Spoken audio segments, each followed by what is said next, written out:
আসসালামু আলাইকুম সরকারি চাকরি প্রত্যাশী বন্ধুরা। আজকের এই ভিডিওতে আমি আপনাদের সাথে শেয়ার করব বাংলাদেশের কোন সরকারি চাকরিগুলো খুব সহজে পাওয়া যায়। ওকে, তো ভিডিওটি মনোযোগ সহকারে দেখুন। ভিডিওটি ভালো লাগলে লাইক করবেন আর চ্যানেলটি সাবস্ক্রাইব করতে ভুলবেন না। ওকে, তো বন্ধুরা, বাংলাদেশের যে সরকারি চাকরিগুলো খুব কম সময়ে পাওয়া যায় তার মধ্যে উল্লেখযোগ্য হচ্ছে কম্পিউটার অপারেটর আর মুদ্রা অক্ষরিক এই চাকরিটা, আর হচ্ছে অফিস সহায়ক এই পদটা। ঠিক আছে, এই চাকরিগুলোর নিয়োগ বিজ্ঞপ্তি বাংলাদেশে যে প্রতি বছর কতবার প্রকাশ করে তা গণনা করে শেষ করা যাবে না, যেহেতু এই পদগুলোর নিয়োগ বিজ্ঞপ্তি বাংলাদেশে খুব বেশি প্রকাশিত হয়। সো এই চাকরিগুলো পাওয়ার সম্ভাবনাও কিন্তু আমাদের অনেক বেশি থাকে। ওকে, আর এই চাকরিগুলো পেতে তেমন কোনো প্রিপারেশন নেওয়ার দরকার হয় না। ঠিক আছে, আর শিক্ষাগত যোগ্যতাও তেমন লাগে না। ওকে, সো আপনারা ইজিলি কিন্তু এই চাকরিগুলো পেয়ে যেতে পারেন যদি একটু মনোযোগ সহকারে ডেইলি 2 ঘন্টা কনসিস্টেন্সি মেনটেন করে পড়াশোনা করতে পারেন। ওকে, সো আমরা তাও এই চাকরিগুলো করতে চাই না বা করি না, বা চাকরিগুলো পাইও না। কারণ কি ভাই বলেন তো, কেন পাই না? কারণ আমাদের মেন্টালিটি থাকে না ওই চাকরিগুলো করার জন্য।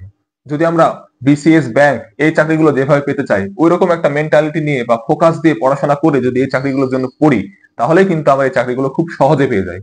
আর আমরা সবসময় একটা জিনিস মনে রাখবো, ছোট থেকে কিন্তু বড় হওয়া যায়। আগে কিন্তু বড় হওয়ার চান্স খুব কম থাকে।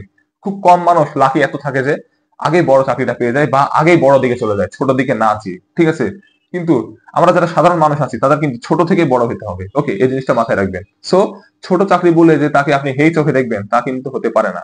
একটা ছোট চাকরি অর্জন করে দেখাতে পারলে দেখবেন আপনি বড় চাকরিটা পেয়ে গেছেন। ঠিক আছে, আমার অনেক বিসিএস ক্যাডার ভাই রয়েছে বর্তমানে হলে থাকে, তারা কিন্তু খুব ছোট চাকরি পেয়েছে আগে, তারপর আস্তে আস্তে তারা কিন্তু বিসিএস, ব্যাংক এগুলোর প্রিপারেশন নিয়ে এখন সে বিসিএস ক্যাডার হতে পারছে। সো আগে আপনি ছোট চাকরি পেয়ে দেখান না, দেন আপনি বড় চাকরিগুলো পাওয়ার আশা করেন। আর এগুলো চাকরিতে তেমন কোনো কষ্ট করতে হয় না বা প্রেশার থাকে না যে আপনি পড়াশোনা করতে পারবেন না। এগুলো চাকরিতে তেমন কোনো প্রেশারই নাই ভাই। আপনি ইজিলি চাকরি করতে করতে বিসিএস, ব্যাংকে প্রিপারেশন নিতে পারবেন। ঠিক আছে, সো এগুলো চাকরি আপনি কেন করবেন না, যেহেতু ইজিলি পাওয়া যায়। ঠিক আছে, আমি বলবো আপনারা এগুলোরও প্রিপারেশন নেন যদি আপনার টার্গেট থাকে একটা সরকারি চাকরি পাওয়া বাংলাদেশের প্রসপেক্টিভে। ঠিক আছে, কারণ একটা সরকারি চাকরি কিন্তু বাংলাদেশের প্রসপেক্টিভে অনেক মূল্যবান। ঠিক আছে, এই জিনিসটা মাথায় রাখবেন। এছাড়া দ্বিতীয় যে চাকরিটার কথা বলবো সেটা হচ্ছে নিবন্ধনের চাকরিটা।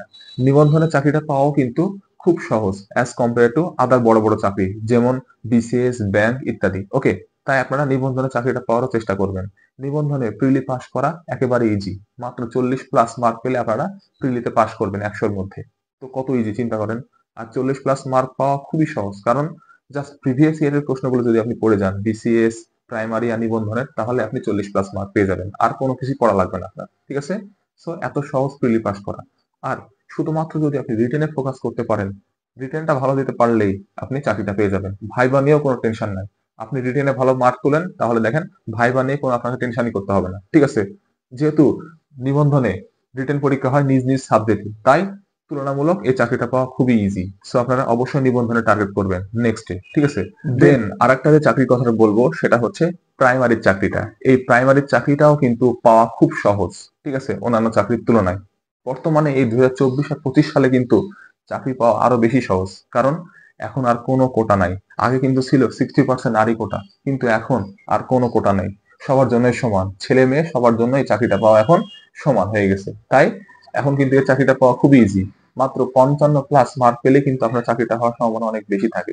আর 60+ মার্ক পেলে তো কথাই নাই, আপনি নিশ্চিত চাকরি পেয়ে যাবেন। সো প্রাইমারির চাকরিটা পাওয়ার চেষ্টা করবেন। এখানে কোনো রিটেন পরীক্ষা নাই, জাস্ট প্রিলিমিনারি পরীক্ষা। Can you believe this? So primary চাকরিটা পাওয়া কিন্তু খুবই সহজ। ঠিক আছে, সামনে কিন্তু একটা বড় সার্কুলার আসতেছে। সো এই সুযোগটাকে আপনাকে অবশ্যই কাজে লাগাইতে হবে, কারণ এই প্রাইমারি, নিবন্ধন আর কম্পিউটার অপারেটর আর মুদ্রা অক্ষরিক আর অফিস সহায়ক এই চাকরিগুলো কিন্তু পাওয়া খুবই সহজ অ্যাজ কম্পেয়ার টু আদার বড় বড় চাকরি, যেমন বিসিএস, ব্যাংক আর অন্যান্য যেসব প্রথম শ্রেণীর চাকরি রয়েছে। ওকে, সো আপনারা এই চাকরিগুলো আগে পাওয়ার চেষ্টা করবেন, দেন ওই চাকরিগুলো পেয়ে গেলে আপনি দেন বড় বড় চাকরিগুলোর প্রিপারেশন নেবেন। তাহলে দেখবেন আপনার সহজ হবে এবং বেশি প্রেশার আপনার উপর পড়বে না। ওকে, তো এই ছিল আজকের ভিডিওটি ভালো লাগলে লাইক করবেন আর চ্যানেলটি সাবস্ক্রাইব করতে ভুলবেন না। আর যারা যারা ফেসবুক পেজে আমার ফলো করেননি, ডেসক্রিপশন বক্সে লিংক দিয়ে দিচ্ছি, আপনারা ফলো করে আসতে পারেন। ওকে, তো আজকে আসি, দেখা হবে নেক্সট ভিডিওতে। সেই পর্যন্ত ভালো থাকেন, সুস্থ থাকেন। আপনাদের সকলের জন্য রইল শুভকামনা। আসসালামু আলাইকুম।